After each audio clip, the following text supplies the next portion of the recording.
Hey there, I'm Lee Ullman here with some big news from the National Young Farmers Coalition. We're partnering with Heritage Radio Network on a special season of The Farm Report.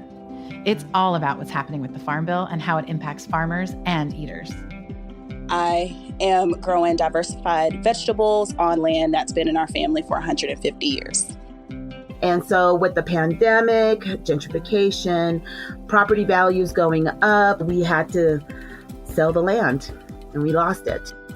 Join us as we uncover the untold stories behind this massive piece of legislation that shapes how we grow our food, what we eat, and so much more. The problems we have had, those are things that come from earlier Farm Bill and USDA policy, right? Like Earl Butz, get big or get out. You know, it's my responsibility to know not only what I'm eating, but then like how that all came to be.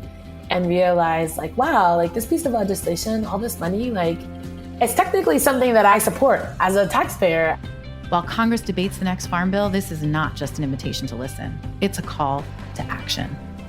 Be part of the conversation. Subscribe to the Farm Report on Heritage Radio Network, wherever you listen to podcasts. This piece was brought to you by Roberta's, robertaspizza.com. I'm HRN's Executive Director, Katie Mosman-Wadler, with a preview of this week's episode of Meat and Three, our weekly food news roundup. Last month, Hurricane Florence walloped parts of North Carolina. According to the Weather Channel, it was the wettest tropical storm to ever hit the Tar Heel state. So how did the restaurant industry respond? Some helped FEMA weather the storm, while others got to work feeding people on the ground. We just walked in and said, we know how to cook, what can we do? They said, I need you guys to just cook 150 pork loins. And we were just like, okay. Now the attention needs to be on Florence's long-term effect on North Carolina's farming community. The general mood of farmers is one of certainly resilience, and almost feels like it's the normal course of business to just get hit by a gigantic hurricane and need to just keep on going. So tune in to this week's Meat and Three on Heritage Radio Network, available wherever you listen to podcasts. Hello and welcome to Snacky Tunes. I'm one half your host, Greg Bresnitz. On today's show, we have Bruce Bromberg of the Brothers Bromberg of the Blue Ribbon Empire. We catch up with Bruce this week in LA to talk all things Blue Ribbon, and he gives us a preview of Hank's, the brothers' new burger joint in the Pacific Palisades. And later on, we have 88 Palms live in studio, who tells us how Dad's early days as a disco DJ and Senior Frogs led to the band's sound and current incarnation of a former Jessica Rabbit admirer. So sit back, relax, and here's another episode of Snacky Tunes. We talk about food, we talk about music, with musical dudes, finger on the pulse, Snacky Tunes.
Hello and welcome to Snacky Tunes. I am one half your host. We are out in the gorgeous Palisades of sunny California with Bruce Bromberg, co-chef, co-owner, Blue Ribbon Restaurants. Welcome to Snacky Tunes.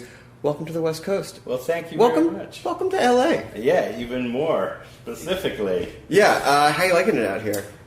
Doing great so far. Kind of enjoying the whole vibe and the access to the beach, the restaurants. I know you came from Hawaii, big surfer, big out in the water. I'm a big water person. Okay. But yeah, not so much a big surfer. I kind of started surfing a little late in life. Yeah.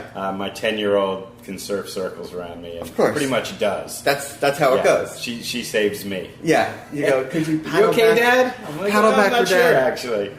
So you and your brother are the men behind the Blue Ribbon Restaurants, which, as an ex-old New Yorker, is legendary from the brasserie to the sushi place to the fried chicken, to everything. But I want to go way back before, like, pre-Empire and talk about where you grew up. Did you and your brother cook together? Like, did you have a lemonade stand and you're like, I think something's here?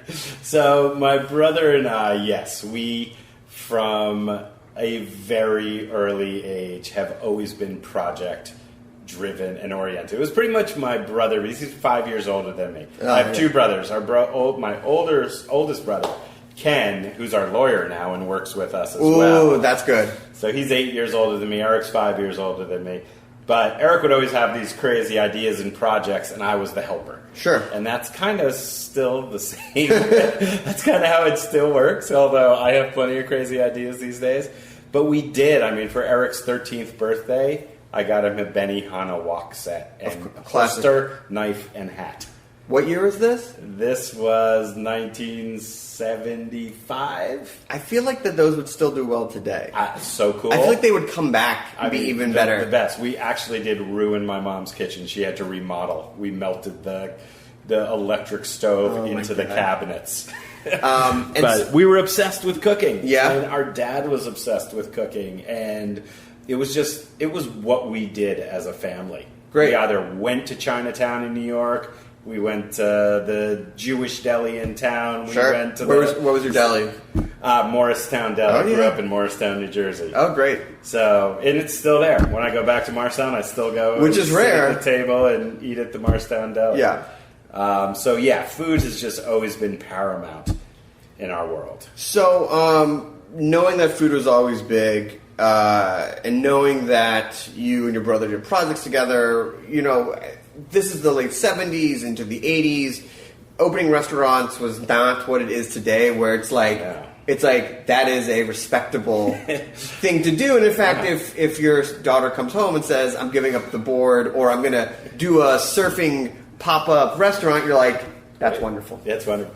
It's amazing because when Eric first went to cooking school, and that was in 1984, 85, he went to Cordon Bleu in Paris.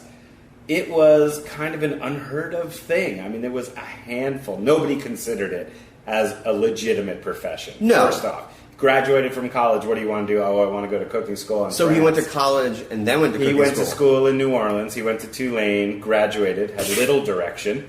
And, except for to where Bourbon Street was and the restaurant. Exactly. I mean, food there at the time was... And he got super into food. There you go. Cooking in New Orleans. He was a short order cook at a place called Cooter Brown's. Sure. Which, you know, was his first thing, making po' boys and muffaladas and that kind of stuff.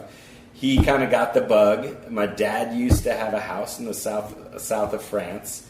And so we had spent summers there, and we were amazed by this one restaurant in town. So your parents are bringing a little bit of influence in, because having that European, I'm also a descendant of European Jews, and I found that like cooking food and knowing about food and 3-course menus with, even though it wasn't course that, but you had your salad, you had an entree, like that was just a given before it even had a name to it. Exactly. I mean, the whole foodie culture and that kind of thing, whatever that really is, food was just utterly essential to everything we did. It was life. And it was respected. And, we learned from our grandmother that it was like every single thing you touch, everything you do, there's a reason, there's a method, there's a respect. We learned that from her. Our dad was really the adventure and the excitement around food. He was obsessed with restaurants. His whole downstairs of his house is covered in menus from around the world, all framed, beautiful frames, signed by chefs. And he's been doing this since the late 50s, early 60s, since he was a young, doing his junior year abroad in Belgium. So it's just always been part of our world. Like, where are we going? What's the next meal? That's my wife says I'm always thinking about my next meal when I'm eating. And then I think when Eric did finally go to cooking school and even came back, and for years in the late 80s, it was still such a small handful of people who were successful. And almost none of them were chefs. Right. There were some restaurant owners, but chefs didn't necessarily own restaurants.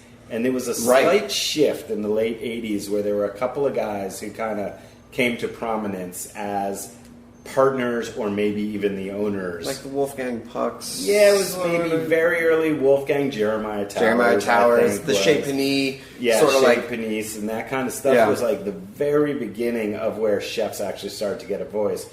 Eric's first job was like working for Jonathan Waxman at Jams in New York City. No. Which was like 87, I think, 86, 87. I'm sure there's some stories for off radio that... There's many off radio stories for that one. And so for yourself, you follow in the same footsteps. You also go to culinary school, right? Yeah, so I graduated college and left with very little direction as well. But I'm sure your father was super pumped. He's like, two of my boys want to go cook. It was like, it's funny because, the chefs wound up not being the black sheeps of the family. I know.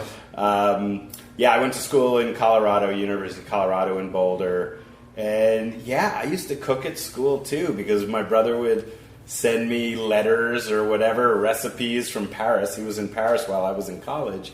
And it was just kind of, it was always fun to us. It was like creating things. It was playing. It was just cool. And, France does have a legendary history of these late night bistros and brasseries, and like it's because the chefs work and then get off, but also just it's such a romantic thing that New York has that romanticism, but the late night food scene was like, and don't get me wrong, I love the Moonstruck Diner, but it was like that. In the early 90s, 89, 90, like there were a handful of places serving food after midnight.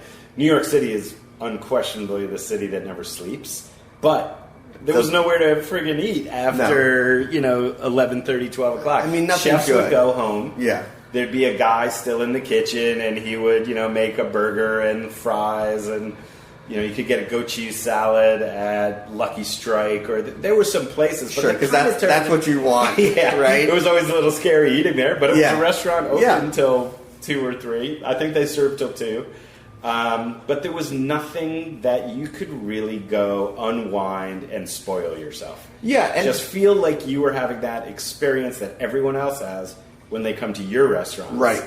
And that was the thing for the chefs. And what Eric and I loved about Paris was Beaufinger, No Pied de Cochon, La Coupole, these restaurants that you would walk into at 2:30, 3 o'clock in the morning, and it was the exact same thing. It feels like prime time. Yeah, it was like prime time. Yeah. And you would walk in, and it would be buzzing, and it would be cool, and oysters were flying, and it was amazing when we kind of had this idea of bringing it to New York. No one got it.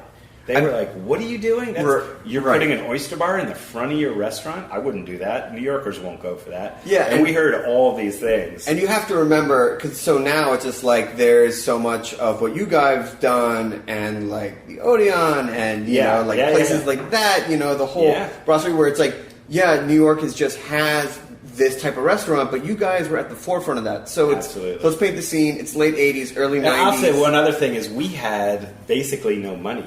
So that's what I want to talk about. How did you, because, you know... We couldn't make it look like a Parisian brasserie. We couldn't even buy the tile for the floor. Right. Everything was expensive to make that. Because now you're kind of like, I want the French bistro package, and they go, here you go. Here's the bulbs, exactly. Here's the tile. Here's the bulbs, here's that. I mean, we couldn't afford any of that. We had to build it ourselves. We didn't really know how to build. So it's a yellow box is really what Blue Ribbon is. We built those banquettes. We built that bar ourselves. We put the whole place in, and it doesn't look like a French brasserie, but the spirit of it was. And it implied it, but it was just a room. But that's the beautiful thing about New York, where it's you can take the idea of something that exists somewhere else in the world and then sort of make it its own, and then it becomes its own thing because the New York brasserie is its own thing compared to like the Paris brasserie. And in some ways, and we'll get to this, I don't want to say surpass, but there are things when you bring 100%. In the because there are some things with the American element. There are a lot of rules in the Paris brasserie, 100%. and it's like, and if you want something that's done served at 4 a.m. and it's 4:01.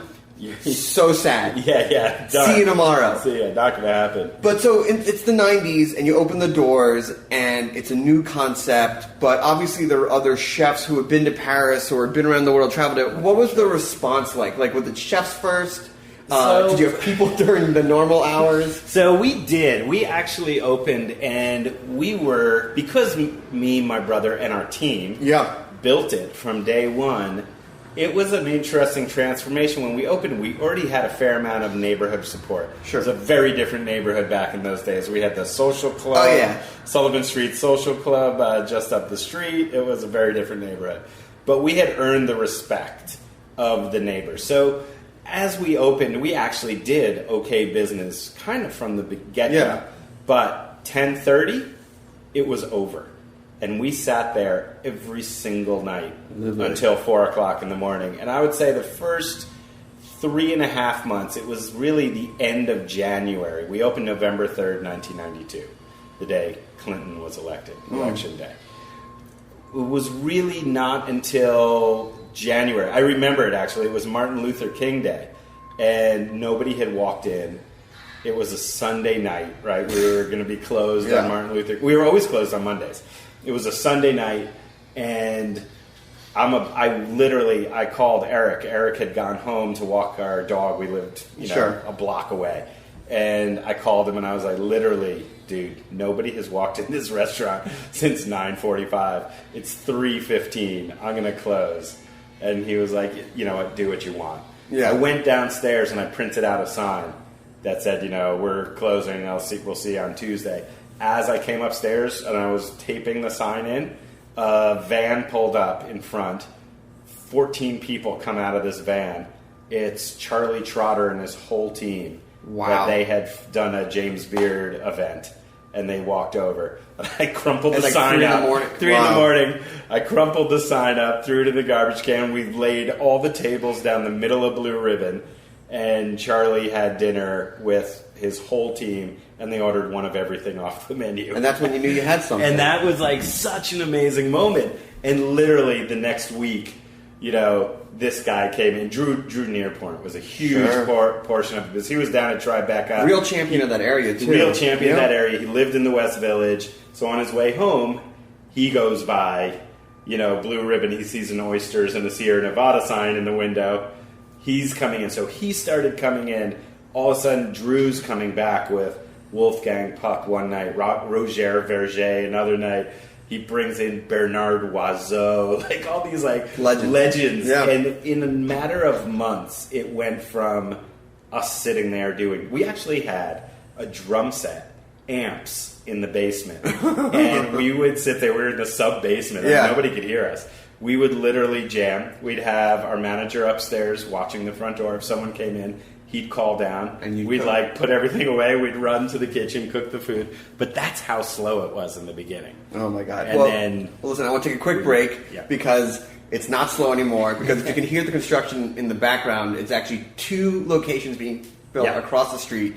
I want to talk about how you go from one restaurant playing jams at night with no one in there to a national empire. When we come back on Snacky Tunes, here's a song from the archives on heritageradionetwork.org. Check.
Hello and welcome back to Snacky Tunes. We're sitting here with Bruce, co-chef, co-owner of Blue Ribbon Restaurants. So now that you finally hit your tipping point in New York, and you're sort of off to the races, and you're a neighborhood spot, which I will say again and again that you really only find success in a restaurant if it becomes a neighborhood spot. That's how we approach everything we do. And which is pretty impressive because what you've created is a giant empire. We can say empire. There's enough. It's okay. You don't have to say. I've heard it before. You've heard it before. But so how did you go from, instead of getting down the road, because we'll get to that about like when you go like we're just, it's 9, 10, 11, 12, but like how'd you go from 1 to 2? 1 to 2 to this day is probably the toughest transition we've ever had. Yeah. It was really, really hard. We had this kind of, it's a funny story. We were bursting at the seams at Blue Ribbon. So we never expected to do what we were doing there. I mean, we literally were turning the table 7 times in a night. So from when you open the door, it's like 4 in the morning? Yeah, from 4 to 4, we would have 6, 7 full turns in that restaurant. And it's only 50 seats, but it's a tiny little restaurant doing 300 plus covers. We had nowhere for food. We had nowhere for our wine. We were bursting at the seams. So you had to get the drum kit out there. So the drum kit was now gone. The amps they found a new home. And that's another story. And we reached out to our landlord and we said, any storage spots, anything. Yeah. In the building, on the street. He had a building, 50 yards down at 119 Sullivan, Blue Ribbons 97 Sullivan. Yeah. He said, it's an interesting space. It used to be the stroller storage for the apartment building, but you can absolutely use it. There's a boiler room, but there's a small room in the front. You could use that and put your office there. Sure. So we were like, great, we'll put the office down there. We'll move this thing out. So we go and we look at it. It's actually a storefront. So our minds start spinning. Crazy Here we projects. go. There you go. Here we go. Another project. We weren't looking to open another restaurant. It just kind of happened. So there was no exhaust. There was no way to exhaust this place for the kitchen. We couldn't build a kitchen, so we were like, fish shop. We'll do it like the old fish shop in Marstown, sawdust on the floor. We'll make a super cool fish shop. And then one day we were out eating sushi, and we got treated really terribly in kind of a high-end sushi place. And my brother looked at me and he said, why don't we just make our own sushi place? Huh. And I was like, that's a really cool idea. That's even better than the fish market. So what year is this? This is 1994. Okay. So 94. Again, sushi is not what it is today. Nothing. And also, and no disrespect to Jewish guys, did not open sushi from New York, did not open sushi restaurants. No, not even close. So how did you go about that? So we had the idea. Now that seed was planted. We were really focused on how to do it, right? We didn't really know that much about sushi. We liked eating it. So we started going to every sushi restaurant in New York City. What a pain. Yeah, what a pain. Right. But what we realized is there was no middle ground. There was, sushi say at, 200 in those days, $150, $200 a person, which was... I mean, even today is still a lot. Even today is a yeah. ton, but it was ridiculous, right? Yeah. Only Japanese businessmen could afford to go there, and we would go to those places and we didn't get treated very well. So there was that, and then there was the kind of dojo, and, those places which were okay, but they weren't really Japanese. They weren't traditional. They were kind of a thing. They were sometimes dirty. The lighting wasn't nice. They were Tomoe was down in Soho, and everybody liked that. But it was kind of a dirty place. It didn't quite have the aesthetic that we thought we could do. So anyway, make a long story short, we ate in a lot of places, and one night we go to Sushi Say. Spend all this money, had a really mediocre experience. They basically were rude to us again in this thing. We went home, we parked our car, and we took it, for some reason, my brother and I took a different route home. We were walking the dog, and we took a different route back to the house than we normally did. And we walked down Lexington, and we were now living up in Murray Hill. Sure. And we took a different route home, and we walked by this little place, no one in it. One guy sitting at the bar, one little dude behind the sushi bar. And we walked in, we said, let's just get one hand roll, asked the guy for a hand roll, made us a spicy scallop hand roll, and we both looked at each other. This is literally after eating in 30 or 40 restaurants over the last 3 months, sushi restaurants. We looked at each other and we were like, we're done. This is it. Yeah. It's the best thing we have eaten in any sushi restaurant. The rice is perfect. Everything about this is amazing. So you just hired that guy? So we start talking to him. It was a courting process. Oh, of course. It took a few months. But we invited him. But he had opened this place. All the cabs had moved in that area, so it was like curry in a hurry. Sure. And that neighborhood really changed. He was maybe year 6 or 7. He was literally surrounded by cabs eating fast food curry. Sure. So his business had tailed off. But we just thought he was amazing. We started bringing him lobsters and crawfish and frogs, whatever legs, you need, and all this like non-traditional sushi stuff. We kind of won him over a little bit. And one night we invited him and his wife down to Blue Ribbon. It was a Saturday night, 1994. Sure. The place was swinging. 2.5 hour wait, lines out the door. He just kept looking at us saying, "Very good." Yeah. So we said, "Will you be our partner?" He sold his place. Like within a month. Amazing. We told him we'd open in 2 months. We opened like 11 months later. But we finally opened it, and he was our partner for 22 years. And the response to that was? Brutal. Yeah? It was an incredibly difficult beginning. Because we had this, I think a number of factors. One, we were kind of blacklisted by all the purveyors. just because, even though he was Japanese, we were these Jewish guys from New Jersey. People did it wasn't accepted. They're not going to sell you the tuna No, first. we didn't get the good tuna at all. And Toshi couldn't believe it. He was dumbstruck that all this was going on. We were struggling. Like, it was a really hard beginning. We learned a valuable lesson. We thought just because we were Blue Ribbon, just because we were busy down the street, just because people loved us, that they were going to love the next thing we did just because. And they didn't. And it was a super difficult beginning. It was a different kind of place. It was not your Sushi Sei, and it wasn't your comfortable little village sushi. It was somewhere in the middle. And I think now it feels more like your comfortable Soho spot. But back then it was like really, it was a different kind of thing. It just wasn't in everyone's wheelhouse. People were literally begging me to run down the street and get them the spicy catfish or a duck club or fried chicken. That's how they probably thought they could get in. Like, oh, we'll get a seat here. I was just so upset about it. It was a really difficult time. And then what changed there? And then what started you on your path to like restaurant 3, 4, and 5? Then, believe it or not, and I don't know that this ever really happens much anymore, but Ruth Reichel wrote a review of us. And it wasn't glowing, but it said we were really good. They were like caveats. Sure. And I think the title was Sushi for Novices. And in a sense, that is a little bit what we were doing. It wasn't completely wrong. It was traditional Japanese sushi, but we were trying to simplify it for the American palate and our customers. We wanted people to feel comfortable. We didn't want people to walk in and not know what to do with this dish or this. We tried to make it accessible. So that and it's a long story, and we were literally days from closing that restaurant. We had nobody coming to work. Toshi was the only guy making the sushi. Eric and I were in the kitchen. I was almost starting to learn how to make sushi because nobody would work for me and Eric. And it was just a super difficult time, but this happened. A couple of things aligned. We started to get some traction.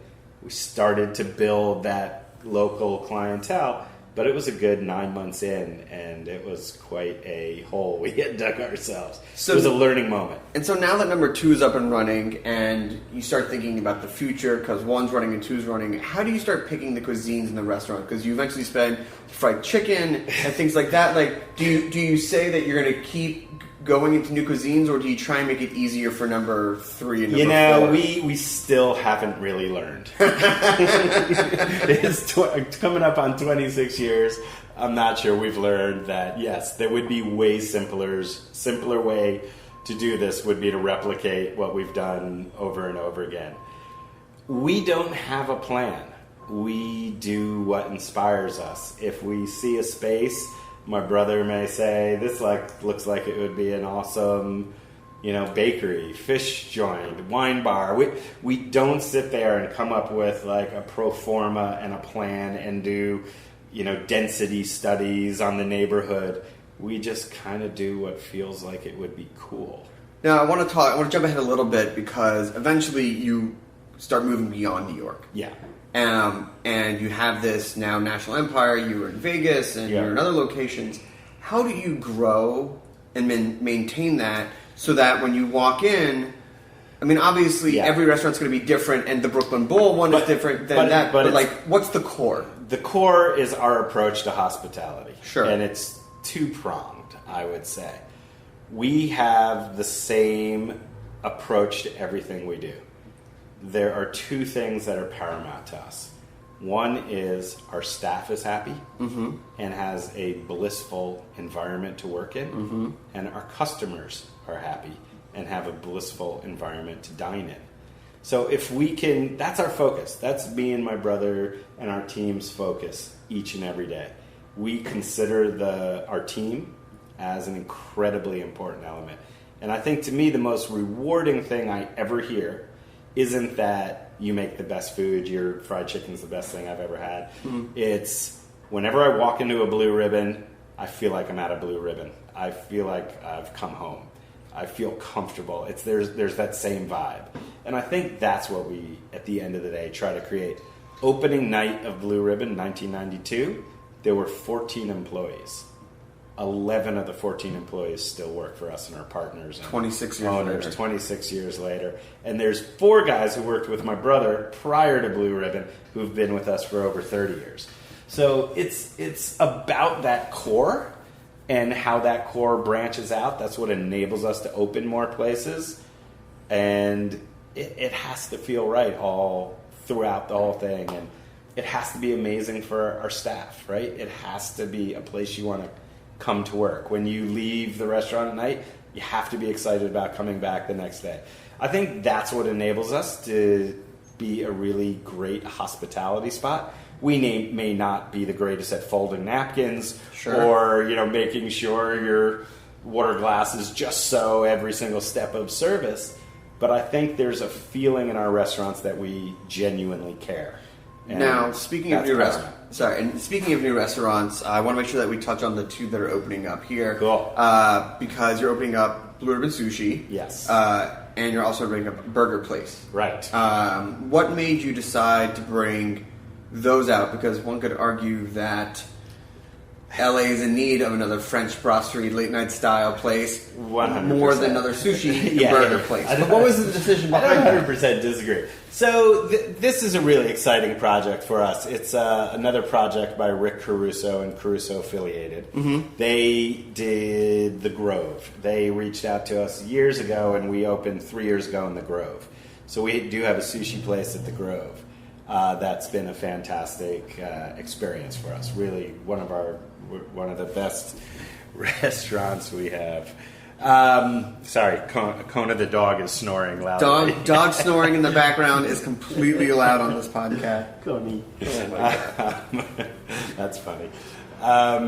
So this opportunity came for the Palisades, and Rick and I sat down and we talked a little, maybe a year and a half ago, about this project coming up, and it was that we both felt that on this side of town, as everyone calls it, the West Side. Sure. I only learned that recently. Oh, yeah. But on the West Side, there was a need for a sushi spot, and we just thought that we could do this. It's not a very big restaurant. Yeah. It's kind of small. It feels great, and I think the sushi concept is going to be a little bit more like the original sushi in New York. That's we have awesome. Very minimal kitchen, small kitchen that will be cooked food, but it's going to be a kind of sushi-focused restaurant. So we're, beautiful. Instead of calling it Sushi Bar and Grill like we do at the Grove, we're actually just calling this Sushi. Blue Ribbon Sushi like we did at 119, because I think it'll be more similar to the Soho. And the burger place. So the burger place is extremely exciting. Yeah, it's, again, I'm super another excited. new concept. It's called Hank's, right? It's Hank's, yeah. So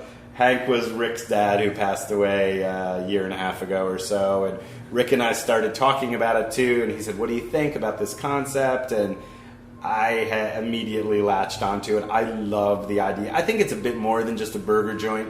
It's kind of a corner bar. Great. It's going to be that place, wings, fondue, some sandwiches. Sure. We're picking up some ideas. There was a deli in town called Mort's for many years. Oh, yeah. I sat down with Mort's wife, Bobby, a couple days ago. She showed me all the menus. And, I just love that kind of corner bar vibe. I love it. And I think that's what this is going to be, a place you can go hang and drink, sports, chill, like watch a game, go with your kids after their game. Sure. So it's, again, new things are always exciting, no matter what. A little stressful. Exciting, yeah. And before we leave, there's one thing I want to touch on, because I know even though you had to move the amps out and the drums out and the brasserie, music has always been a huge part of what you guys do, and the soundtracks have always been good. And not only that, you've wound up in some of the Brooklyn Bowl venues, and so music has always been associated with that. And with every location, every restaurant, how do you pick your music, and why has music been? You could easily at your level be like, make a playlist, I'm out. No, that's. Yeah, music has always been just incredibly important to us from, a young age. We grew up in the 70s. My older brother was a teenager in the 70s. Music was just kind of, in our world. Food and music. That was always it. Right? We all played guitar when we were little kids. We had a band on the streets. One guy played bass, one kid played drums, and we made a lot of noise. We used to set up on the driveway in front of the house in the summer and jam out and all that kind of stuff. So it's just always been part of it. As far as the music in the room, our opening night bartender, Peter Shalvoy, who still works with us, he moved out to Vegas a few years ago. When we moved out to Vegas, he's done our soundtracks from day one. Amazing. And, Pork Chop Productions is what he used to be. Now it's Peter Shalvoy. But that's funny. I would love to talk about what that day was when he's like, I gotta hang up Pork Chop. Yeah, I don't know what happened that day. Yeah, whatever that day was. But, maybe people still call him Pork Chop, so it's all good. But he just had this great vibe to this day. It's that music. I mean, everyone who sits at Blue Ribbon loves that soundtrack, and Peter's now going out. This guy's flying him out here. Sure. This has been going on for years. Where P. Diddy flies him here because he sat in Blue Ribbon and listened to the music, and it's curation. It's curation, and Peter's just always been that guy. The vibe to me, one of my greatest nights of all time, not to diverge, was Stevie Wonder's always been kind of a big part of our soundtrack in that restaurant. And the greatest night was Stevie Wonder in the restaurant for the second or third night in a row, sitting on the big round booth right in the door. And I forget which song, but Superstition or something comes on, and all of a sudden, he just starts singing and he's waving back and forth. The whole restaurant is doing, it's, to me, it's all part of what Blue Ribbon has always been. It's just a huge part of us. Awesome. Well, Bruce, thank you so much. Awesome. Congratulations. If you're in Vegas, if you're in New York, soon to be out here in California, check out the restaurants. If you're visiting, you're in town. It's always a good time. Stick around. We have a live band coming up in the second half of the show. And here's another tune from the archives on heritageradionetwork.org.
My name is Brandon Hoy, co-owner of Roberta's, a super duper awesome place. Roberta's is a very, very, very, very proud sponsor of the Heritage Radio Network. We're also super awesome. Thank you, Heritage. Welcome back, Snacking Tunes. I'm one half your host, Greg Bresnitz. We have 88 Palms live in studio today. Welcome. Hi. Hello. Well, we've got 2 off mic and 1 on mic. So, do you want to introduce who's in the room? So we have Kaito Sanchez and Joshua Ruha, 2 of my guys. We all play together around town. We're missing Jonathan Granoff and Morgan Wiley, who play bass and keys with us. They're elsewhere in the world today. And Morgan, for old Snacky Tunes listeners, might remember when he was on as Midnight Magic, which is what we heard right before we came back from break. Yes, and and Kaito plays with Midnight Magic as well. Yeah, I think that was 8 years ago. Yeah. Which is crazy. Yeah. So we did that here, no? Yeah, we did it here. Everybody, no? Yeah, we fit all 6 people in here, plus us, plus friends. It was pretty crammed in. I think that was one of the most packed we'd ever done it. Summer day, no? It was hot. Yeah. It was great though. I mean, I feel like that was all this, and this music is also just like all summer tropical, really amazing summer vibes. Yes. Right before we started, you had mentioned that there's a number of rules for 88 Palms. Rule number 3 being keep a jazz mentality. What are some of the other rules, and how have they developed and affected the way the band creates and performs? The number 1 rule is don't look Rhea in the eyes. Perfect. Sorry, I've broken it. Which everyone breaks all the time, but just know that I'll come for you in some sort of way, like In eyes or eyes? eyes. Don't look Rhea in the eyes. Kaito gets the other view most of the time. As the drummer. Classic drummer view. Classic drummer view. Let's see. Number 2 is vibes. Just vibes. Just feel it. Just go with it. We end up improvising a lot because we all have so many other different projects going on. There's not a lot of time for rehearsals and practicing. So it ends up being a lot of jazz. Rule number 3, jazz mentality. Keep it, there are no wrong chords, just jazz chords. Well, it's more about the performance, like I feel like jazz musicians are just so good on their craft that they don't rehearse. And they know the tune, they just like, okay, be comfortable, very solid, very confident, but also be playful.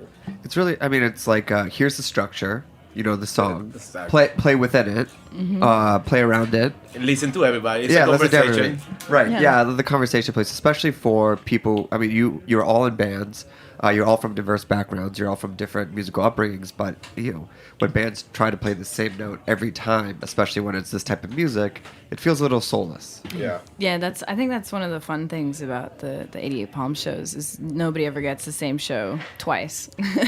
It's like Even if you want it. Yeah, even if we tried to put a structure on it and make it a thing, inevitably somebody's going to kind of be in a moment, and I'm looking at Kaito like, Yeah, how do you deal with that type of? I mean, you've only been playing live since 2017, so Yeah. the live show is still relatively new. How do you communicate, and how do you let someone just, if they're living inside a moment, how do you let them live without getting frustrated? there's no frustration. I mean, we've all been playing together in different respects for long enough, but it's like we recognize when somebody is kind of feeling something, and in a moment, like I like to just let them have that moment. Sometimes it's me, sometimes it's Kaito, sometimes it's Josh, sometimes it's Dominica from Underground System who joined us on flute the other day, and I just let her rip and do her thing, until it felt like the right moment to go back into the track. That's amazing. And so, like, the songs are structured. I mean, obviously, the recorded is you set something down, but how did you get to, for the EP, a structure that, for a show that's ever evolving, and I'm sure practice is the same way, how did you go, okay, that's the version? Honestly, a lot of the EP, Morgan and I wrote really quickly together. I kind of came into the studio one day and he had a couple kind of like ideas floating around that he had started, and he was playing me a bunch of stuff, and I started kind of improvising and singing on top of it.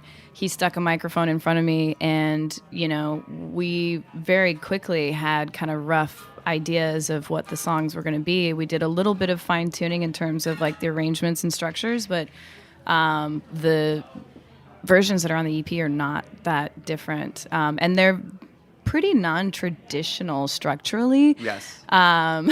Which is kind of a byproduct of rule number 2, which is jazz Vibes. mentality. No, that's rule number Vibes. 3. Just vibes. Just feeling it. And, you know, like I hadn't really written a lot of stuff like that with anybody else previous to that. So both of us were just kind of going off of like, I don't know, does it feel right? Does it feel like it should end here? And not really operating within a traditional songwriting structure. Which makes it really challenging and really interesting to do these songs live. Can we hear something live? Yeah, let's play something live. What are you going to play for us first? So this first song is called Downtown. This is another one. We have a little. This isn't out on Spotify and all of that just yet. This is on our SoundCloud. We have a little mixtape that we threw up. That's just a lot of kind of really. Fun, houseier, easy things that we just threw together that we'll be releasing at some point, but sometime. One thing at a time here. Well, here we go with 88 Palms Live on Snacky Tunes.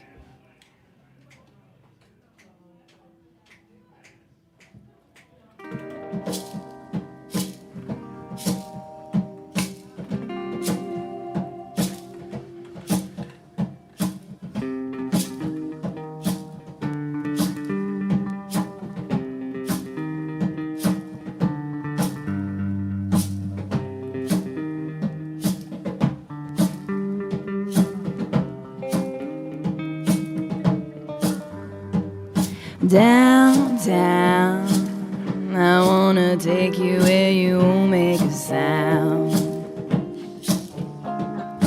Downtown, the DJ plays my song when we come around. Downtown, pick me up, baby, let's hit the town. Downtown, the DJ plays my song when we come around, around, around.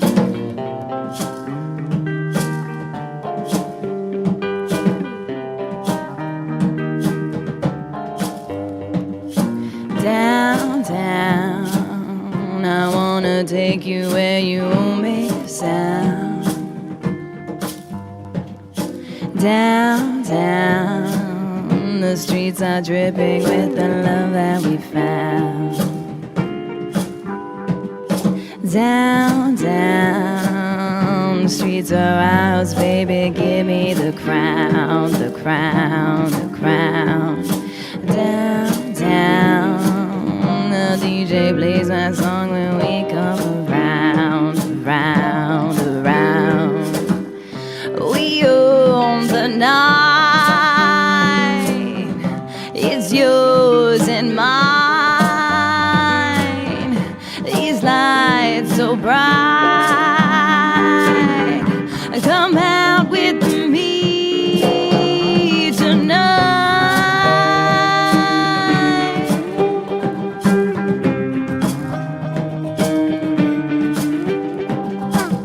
I wanna take you where you won't make a sound. I wanna take you with the love that we found. The DJ plays my song when we come around downtown, downtown.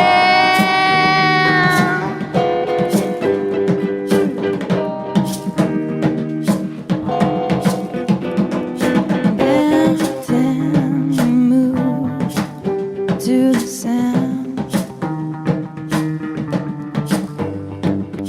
Downtown, we move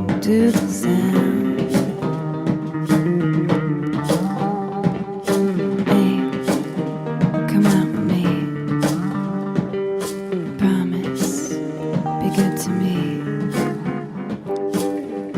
Come out, see the streets.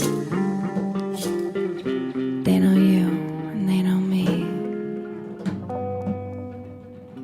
Come downtown.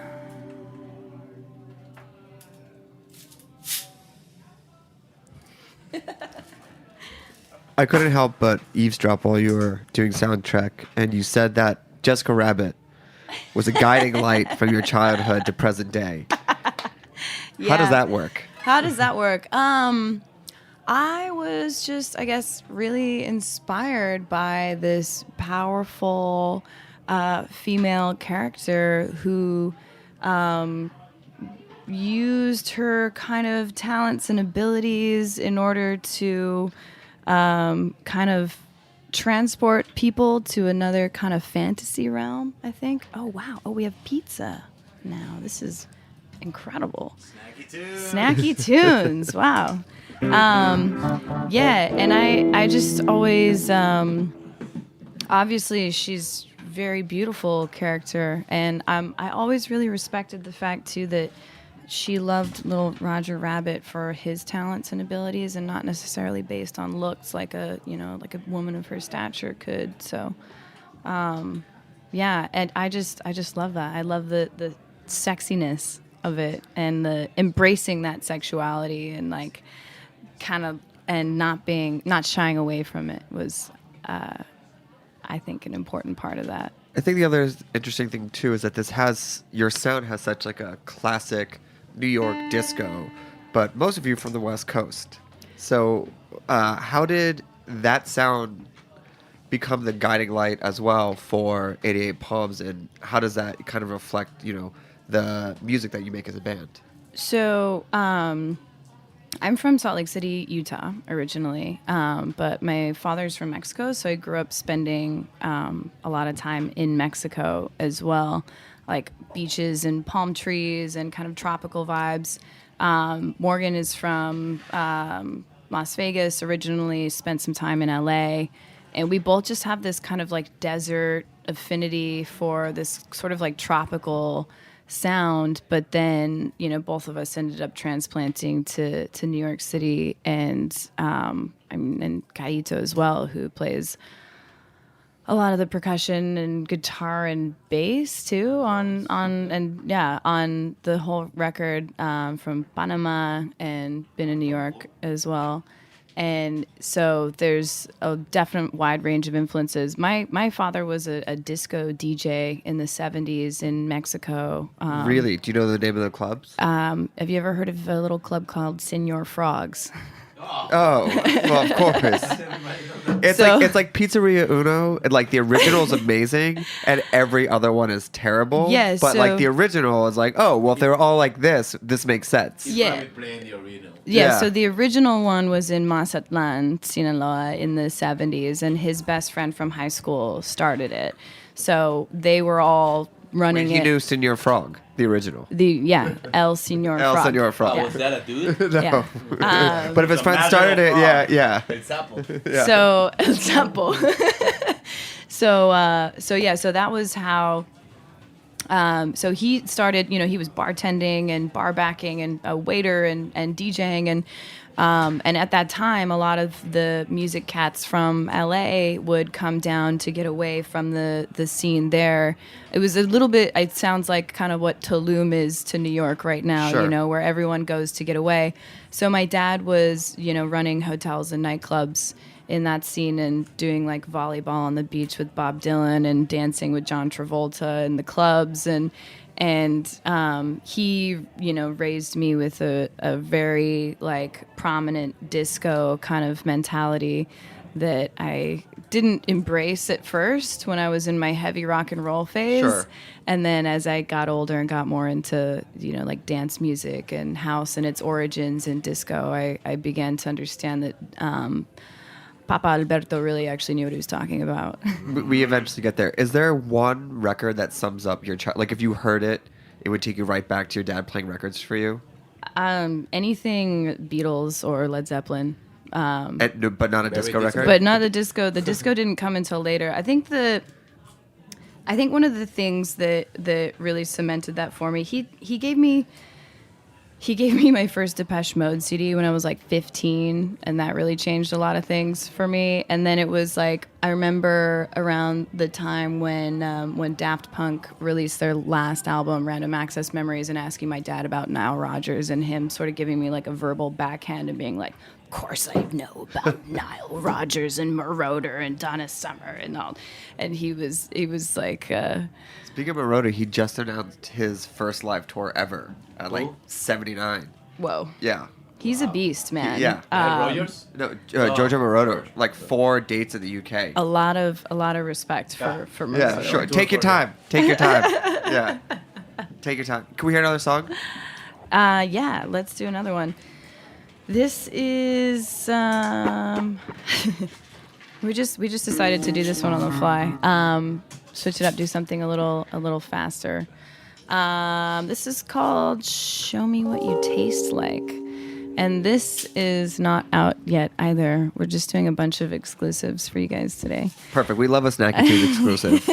We used to have an air horn that when anyone would say that, but that air horn got retired, so... Yeah, there it is. Yeah, thank you. Yes, the 88 Palms version of an air horn. Perfect.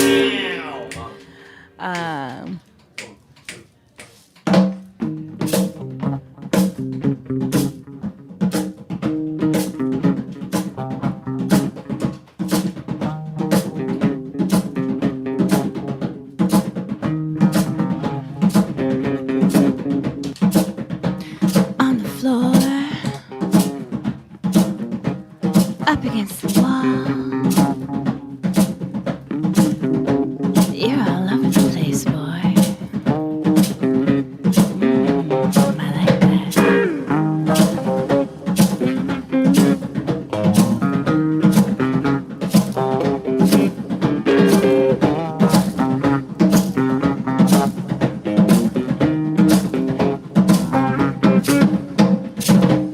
I don't wanna lose you, baby. Love you every night.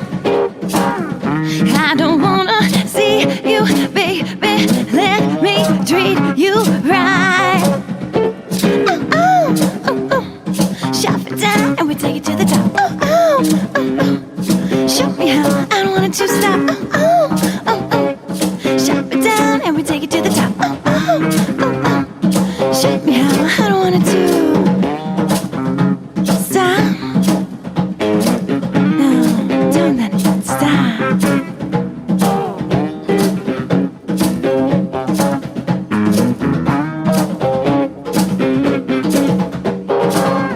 I don't wanna see you, baby. Love you every night.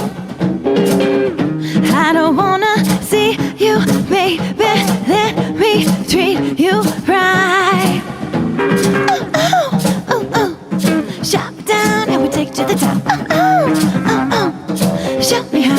I don't want it to stop. Oh, oh, oh. Shop it down and we take it to the top. Oh, oh, oh. Show me how. I don't want it to stop. Oh, don't let it stop.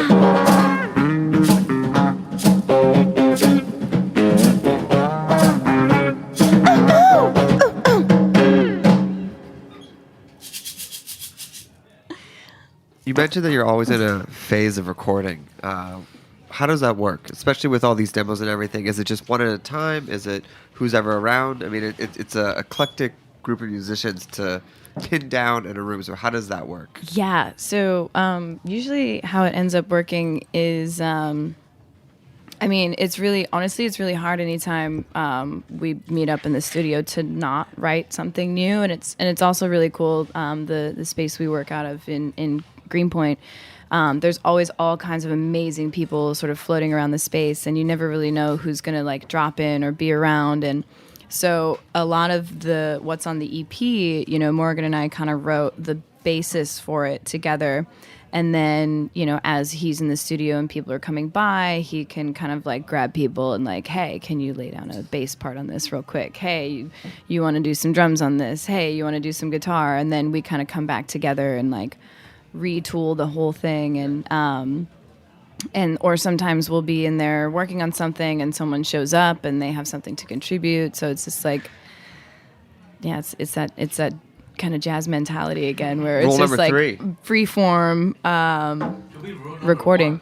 Rule number 1 is, yeah. Well, we've all broken the. I'm sorry, I keep breaking rule number 1. I keep looking at you. I apologize. I'll just stare at you. Ask questions over there. Yes. If you want to talk to Rhea, yeah, you're gonna have to get through Caito. Go look there, and then she'll wink, and then it'll come back to me. So you have a DJ gig coming up on the 17th. What can one expect in a DJ set?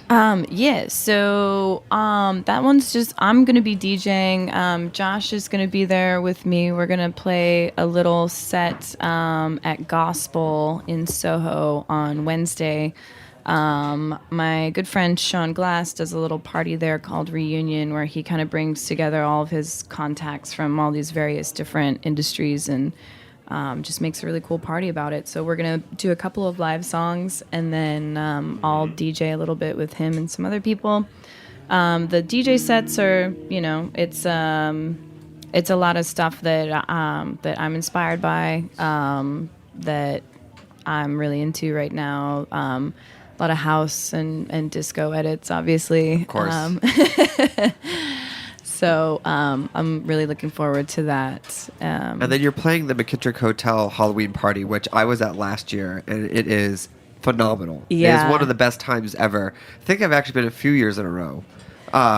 What will you be in costume? What will the attire be? It's 3 different nights. Is that 3 different costumes? Like, how does it work? What's the plan? Yeah, so I'm in the process of figuring that out right now, actually. Stylists and designers, get at me. We've got a lot of dressing to do. I'm in between Mexican Elvis, Miles Davis,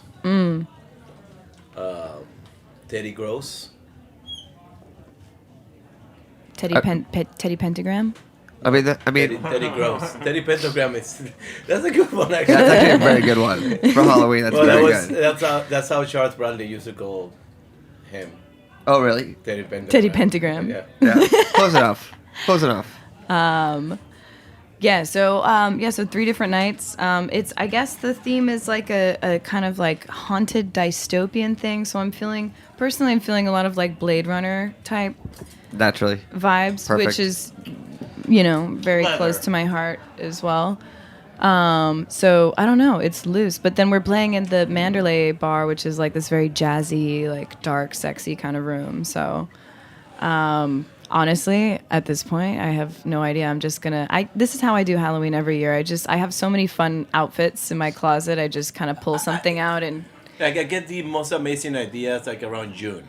Right, May. Yeah. Something like, this is a great idea. And I always think about like I should write them, and I forget them. And it's like when it's close to Halloween, I just I forgot this amazing idea I had, and I got hung on that. You can be Teddy Pentagram. I'll be Jessica Rabbit. Yes. Josh? To be determined. All right, well, I want to make sure we have time for one more song. Where can people find your music, get your tour dates, hear your SoundCloud mixes? So we're on all digital platforms, iTunes, Spotify, Google Music, Amazon, all these things. We're honestly, most of the tour dates and everything is through Instagram at 88 Palms. Not taken. Not taken. So important these days. So important. So, so that's, I think, the best way to kind of keep up with us, because that's the only thing that I have time to update most of the time. So Perfect. Well, we want to thank Bruce Bromberg for talking with Darren early in the episode. Thank you to Andrew Poso for putting us all together. Thanks, Andrew. Jeet, our new sound engineer, welcome to the family. Pleasure having you. Thank you to Kong as well. Thanks for listening to Snacky Tunes. We'll be back with an all-new episode next week. What are you going to take us out with? This is Hollywood Sun. We're going to take you to the West Coast for a little bit of dreamy landscapes. Perfect. Thanks for listening. We'll be back next week.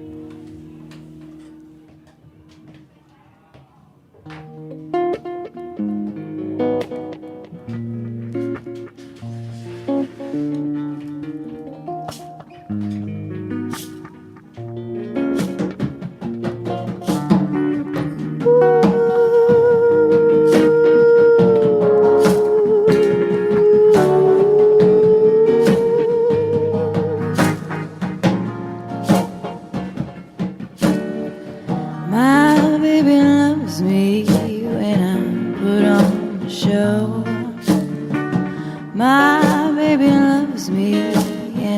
is ready to go.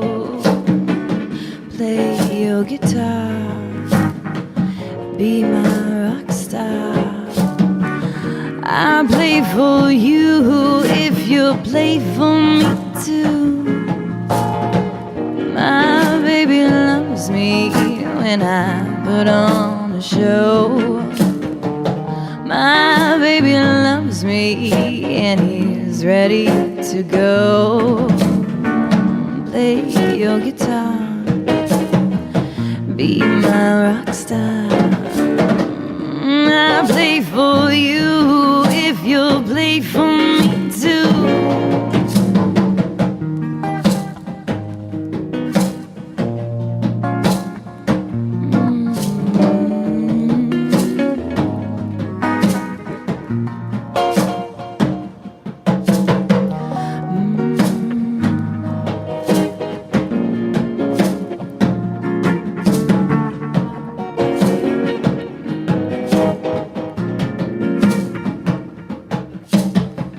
My baby loves me and we're at the chateau. My baby loves me and he's ready to go. Pull up the car, the boulevard. Your name and stars at the Hollywood bars. It's true.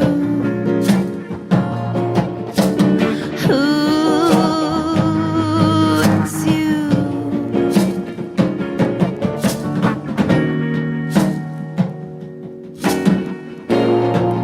He's ready to go.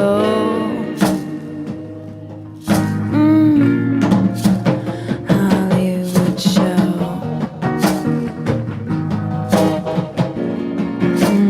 Baby, let's go.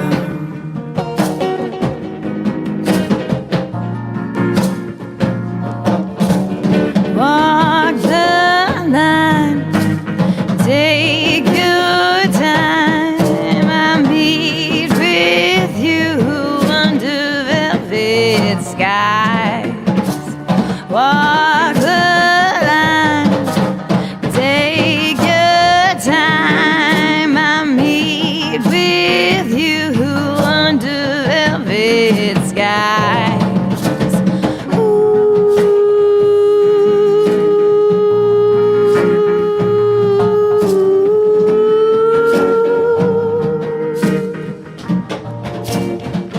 I'll take you to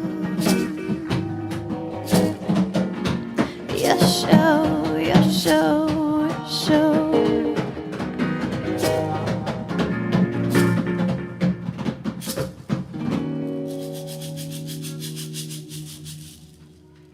We talk about food, we talk about music with musical dudes.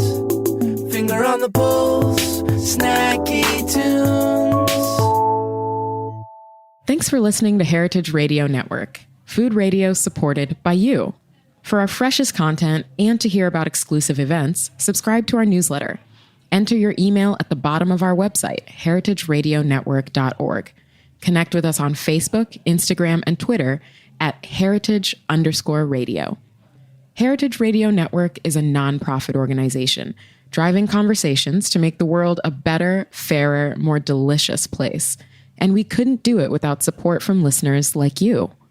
Want to be a part of the food world's most innovative community? Rate the shows you like, tell your friends, and please join our community by becoming a member. Just click on the beating heart at the top right of our homepage. Thanks for listening.